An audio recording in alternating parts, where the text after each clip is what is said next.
Oh my God, Smiley!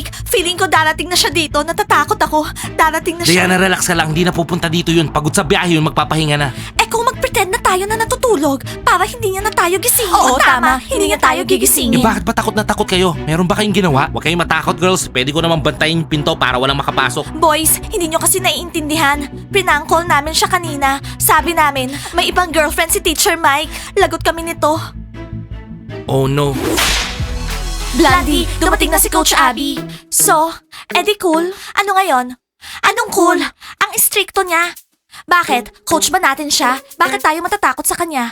Coach siya ng mga bunnies. Bahala sila. Paano kung dito siya magkwarto sa atin? Ayoko siyang kasama sa kwarto, no? Bakit ba kayo nagpapanik? Coach siya ng mga bunnies. Di doon siya sa kwarto nila. Sana hindi siya dito sa kwarto natin. Sana hindi siya dito sa kwarto natin. Sana hindi siya ball. Basketball players, pwede na kayo magpahinga. Bunnies, linisin niyo yung kwarto niyo. Chap chap.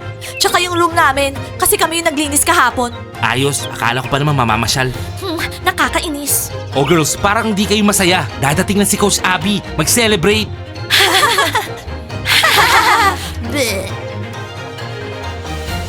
Girls, Abby tara, pumasok ka na. Hello guys, good evening.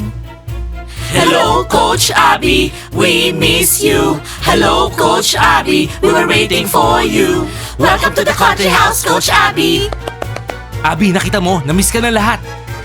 Lahat? Hinihintay ako ng lahat? Nasaan yung mga cheerleaders, Bunny? Leila, Yana, nasan yung mga bunnies? Teacher Mike, hindi namin alam nasan sila. Coach Abby, parang hindi masaya yung mga cheerleaders, Bunny, na darating ka. Pero kami, masaya-masaya.